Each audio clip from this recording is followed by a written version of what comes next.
وہ اس مزاج میں میرے شریک ہوں، کیونکہ اس سے مجھے فائدہ بہت پہنچا ہے، اس سے ان کو بھی اپنے مطالعہ میں کافی فائدہ پہنچے گا، اور ایک دفعہ دلچسپی ہو جائے تو پھر کتابیں ضرور پڑھنی ہوں گی، کیونکہ یہ نہیں ہو سکتا کہ میں سارے لیکچرز ساری دواؤں پہ لیکچر دے دوں اور اس کی تفصیل بیان کروں، اتنا میرے پاس وقت نہیں ہے۔ میرا خیال ہے سال 1.5 سال تک میں انشاءاللہ کوشش کر کے اتنا وقت نکال لوں گا، پھر یہی دہرائے جایا کریں گے، اور باقی جو آپ اپنا مطالعہ خود وسیع کریں گے تو آپ کو ہومیوپیتھک سمجھنے میں فائدہ پہنچے گا انشاءاللہ۔ اس لیے میں بات جہاں جہاں جو بات یاد آتی ہے وہ ساتھ بیان کرتا چلا جاتا ہوں۔ تو حمل کے گرنے میں یا حمل نہ ٹھہرنے میں جو حد فاصل ہے وہ بہت بڑی نہیں ہے۔ حمل گرنے کے جو موجبات ہیں یا محرکات ہیں، بعض دفعہ وہی حمل نہ ٹھہرنے کے بھی بن جاتے ہیں، اس لیے ایسی دوائیں وہاں بھی استعمال کر کے دیکھنی چاہیے جہاں بچہ ہوتا ہی نہ ہو، اور وہاں بھی ان کا تجربہ کرنا چاہیے، کیونکہ بہت سے ایسے کیسز ہیں جن میں روٹین کی دوائیں کام نہیں کرتی۔ مثلا پلسٹیلا کے متعلق میرا تجربہ ہے کہ اگر عورت کا جسم موٹاپے کی طرف مائل ہو اور عام اور بیماریاں نہ ہوں، صحت بالکل ٹھیک ٹھاک دکھائی دے، اور ہاتھ پاؤں میں گرمی کا احساس پایا جائے، تو پلسٹیلا ایسی خواتین میں جو ہے نا ان کا بانجھ پن وہ دور کرنے میں بہت اچھا اثر دکھاتی ہے، لیکن بعض جگہ اس کی پرسنٹ زیادہ ہے، بعض جگہ کم ہے۔ پاکستان میں میرے تجربے میں جو پلسٹیلا کے کیسز آتے تھے وہ مثلاً قریباً 25-30% عورتیں بھی فائدہ اٹھاتی تھیں اس سے، اور یورپ میں اور امریکہ کے مریضوں میں بہت کم تعداد ہے، ان کو دوسری دوائیں دینی پڑتی ہیں پھر۔ تو ان کے خوراک کا نظام، ان کی آب و ہوا، یہ سارے اثرات ہیں جس کی وجہ سے کئی ایک امکانات پیدا ہوتے ہیں، کئی اور احتمال پیدا ہو جاتے ہیں۔ اس لیے بانجھ پن کے لیے بہت ہی زیادہ گہری تحقیق کی ضرورت ہے، اور فائدہ مند چیزوں کو ایک دوسرے سے ایکسچینج کرنے کی ضرورت ہے۔ تو جن کے تجربے میں کوئی دوائیں ہیں وہ ان کو چاہیے کہ وہ مجھے بتائیں۔ اس ضمن میں ایک ہمارے میر عبداللطیف صاحب ہیں جو آج کل جرمنی میں ہیں، انہوں نے اپنے اللہ بخش صاحب تسنیم اپنے والد مرحوم کے بعض نسخے مجھے بھیجے تھے، وہ ہومیوپیتھک تو نہیں ہیں لیکن کہتے ہیں بہت ہی مؤثر ہیں۔ اس سے وہ جو گھوڑے کا کہ جہاں کہتے ہیں نا پر ہوتے تھے ناخونہ سے، کیا کہتے ہیں اس چیز کو، گھوڑے کی ٹانگوں کے اندر ٹخنوں کے پاس وہ جو ایک کھردرا سا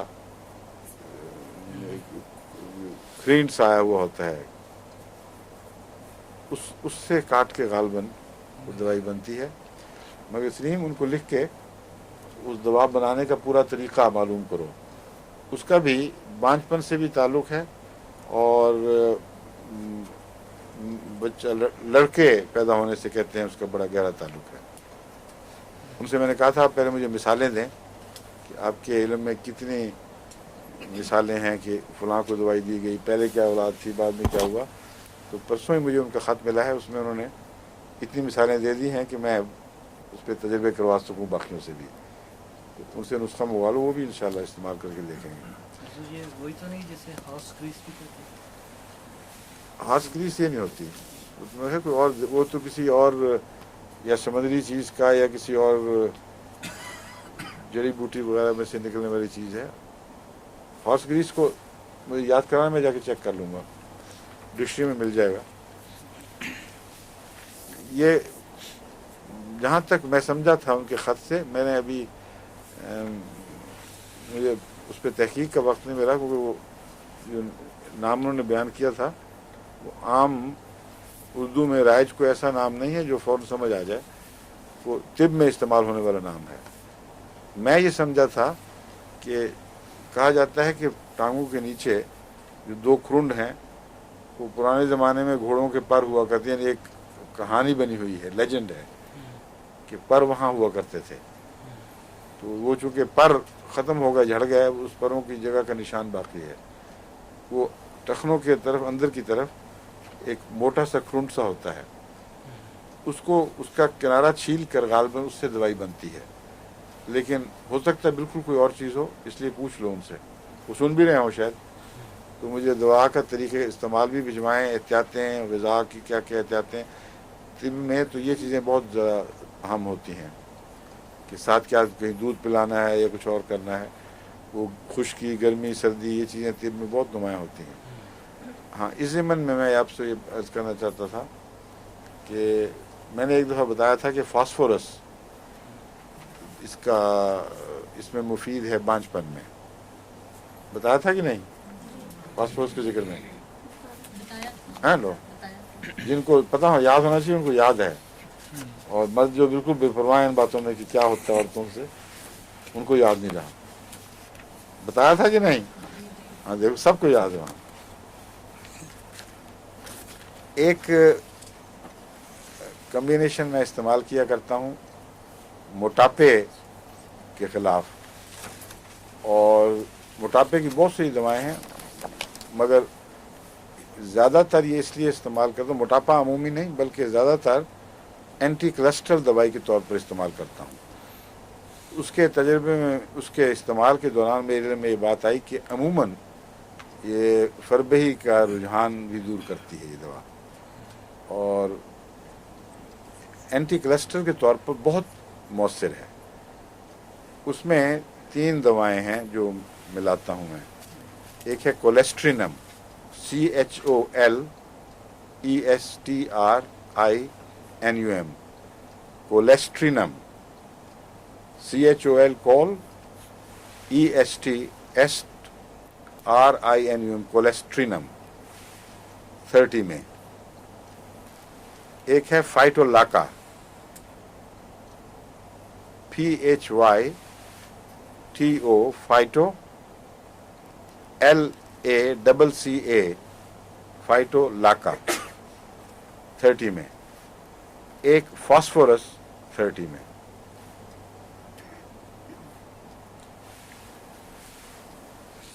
یہ تینوں ملا کر اگر دی جائیں تو بھاری پرسنٹیج، ایک بھاری تعداد مریضوں کی تناسب کے لحاظ سے ایسی ہوگی جس میں ضرور کچھ نہ کچھ فائدہ پہنچاتی ہے، بعض دفعہ تو غیر معمولی فائدہ دکھاتی ہے.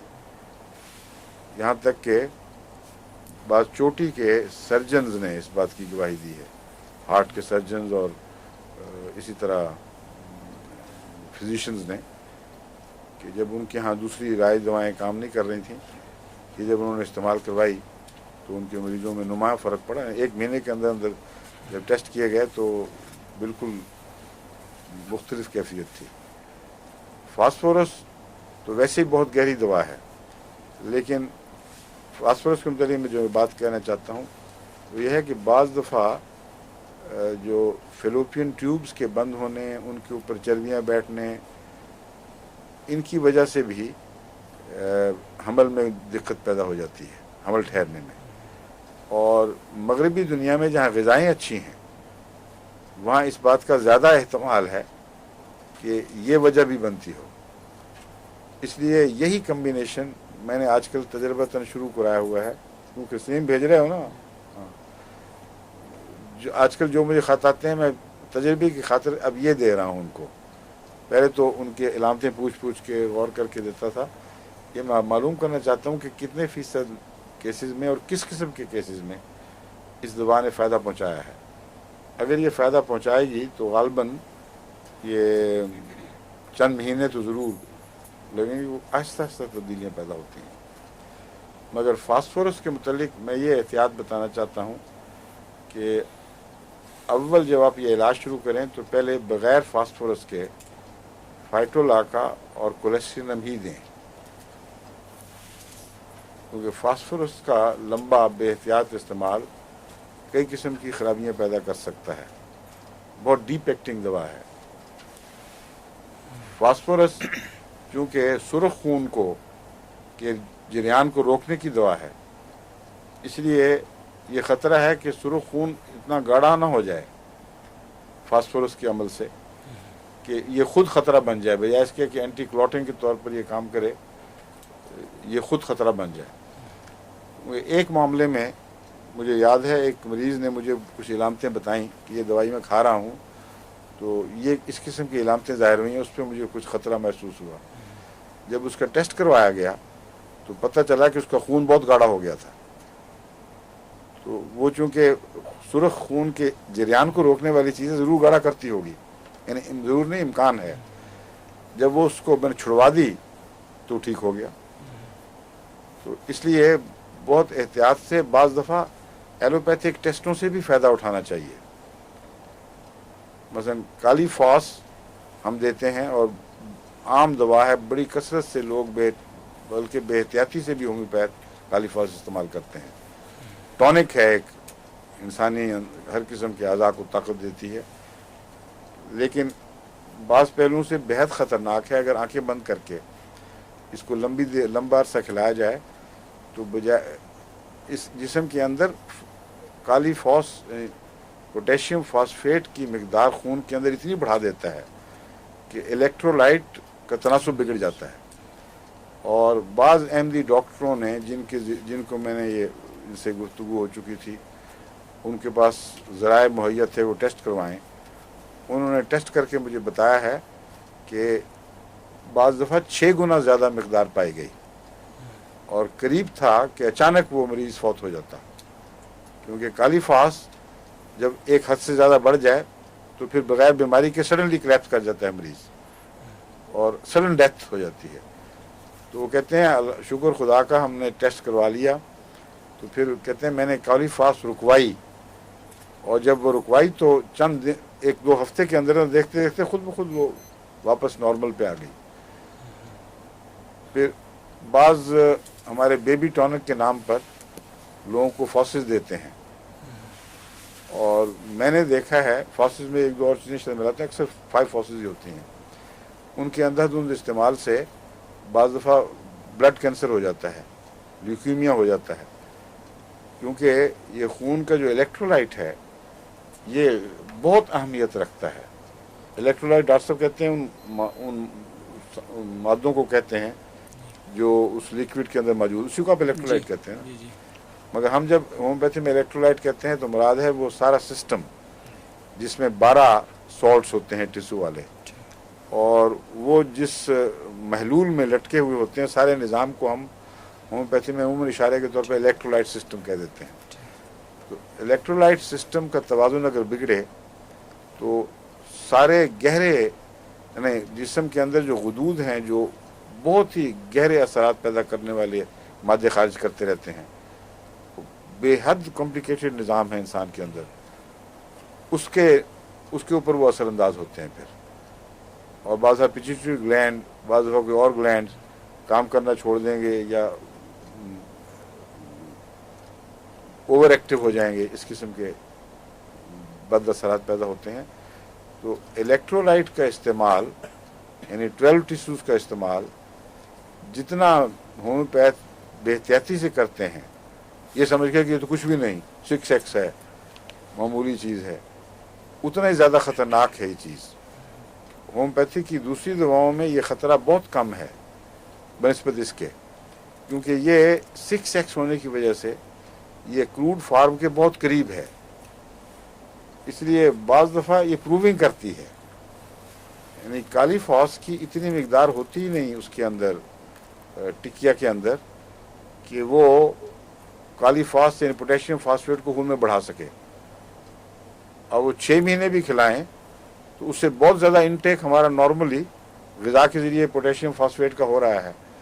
اس لیے یہ مہمہ جو ہے کہ کیوں کالی فاس کھانے سے بڑھتا ہے، اس کا سوائے اس کے کوئی حل نہیں کہ اس نے پروونگ کر دی ہے، اور پروونگ کے نتیجے میں جس چیز کو اس کو ہٹانا چاہیے تھا اس چیز کو پیدا کر رہی ہے۔ تو کالی فاس اصل میں ایکسیسو اثرات جو ہیں پوٹیشیم فاسفیٹ کے، اس کو مٹانے کی خاطر استعمال ہوگی، اس کی کمی کو دور کرنے کے لیے نہیں، بلکہ ضرورت سے زیادہ جو پوٹیشیم فاسفیٹ کے مثبت اثرات جسم میں پڑ کر بیماری بن جاتے ہیں ان کو کم کرنے کے لیے دیتے ہیں. جب پروونگ کرتے ہیں تو وہی مثبت اثرات پیدا ہونے شروع ہو جاتے ہیں بجائے اس کا منفی اثر پیدا ہونے کے. تو یہ صرف کالی فاس سے تعلق نہیں رکھتی ہے, یہ سلیشیا سے بھی تعلق رکھتی ہے, بات نیٹرمیور سے بھی تعلق رکھتی ہے. اور کالی فاس اور سلیشیا اور نیٹرمیور کا کمبینیشن میں نے دیکھا ہے کہ بلڈ کینسر میں بہت اثر رکھتا ہے. اگر فاسفورس کے ساتھ دیا جائے اور اس میں فیرم فاس بھی داخل کر دیں تو بعض کیسز میں تو حیرت انگیز طور پر یہ شفا کا موجب بنا ہے. اس لیے وہ جو بتا دیں گے کون سے چار آپ نے بتائے؟ فیرم فاس, جی. سلیشیا, کالی فاس اور نیٹرمیور. اس لیے مجھے یاد آ گیا کئی بچے ہمارے ربوہ میں اور باہر بھی اس بیماری سے فوت ہو گیا کہ ان کو لیوکیمیا ہو گیا. اور میں نے تحقیق کی تو پتہ چلا کہ پہلے ان کو خوب بیبی ٹونک ملے تھے اور وہ خوب موٹے تازے اور لوگ اتنا خوش کہ دیکھو جی بچہ کتنا اچھا ہو گیا, اور سڈنلی وہ کلیپس کر گیا. تو اس لیے میں یہ سسپیکٹ کر رہا ہوں کہ اندھا دھند جو اس قسم کا استعمال ہے اسی کی وجہ سے ہوئے ہوں گے. اللہ بہتر جانتا ہے کیا وجہ تھی, کیونکہ میں تو اپنے یادداشت سے اس کو کنیکٹ کر رہا ہوں. یہ میں یادداشت یہ نہیں کہ تاثر ہے, صرف جو فوت ہوئے ان کی ماؤں وغیرہ سے پوچھا میں نے کہ آپ ان کو کیا دیتے رہے ہیں, تو انہوں نے بتایا کہ یا وہ بیبی ٹانک کے نام کی دوائیاں جو ملتی ہیں بعض جگہ, یا یہی فاسز لے کر خود وہ دیا کرتی تھیں. تو ان کے اندھا دھند استعمال سے بہت احتیاط ضروری ہے. لوگ سمجھتے ہیں لو پوٹینسی والیوں میں خطرہ کم ہے, حالانکہ لو پوٹینسی میں پروونگ کا خطرہ بہت زیادہ ہے اس سے. ہائی پوٹینسی تو ہم دیتے ہی تھوڑی ہیں. لو پوٹینسی میں ہر کس و ناقص اٹھ کے ہاں جی ہم نے فاصل لے لی, ہم نے کھا رہے ہیں, ہم دے رہے ہیں. یہ بہت خطرناک بات ہے. جس نظام میں شفا کی طاقت ہے, وہ ایک طاقت ہے, اس کا غلط استعمال کریں گے تو بیماری کی طاقت بھی رکھتا ہے.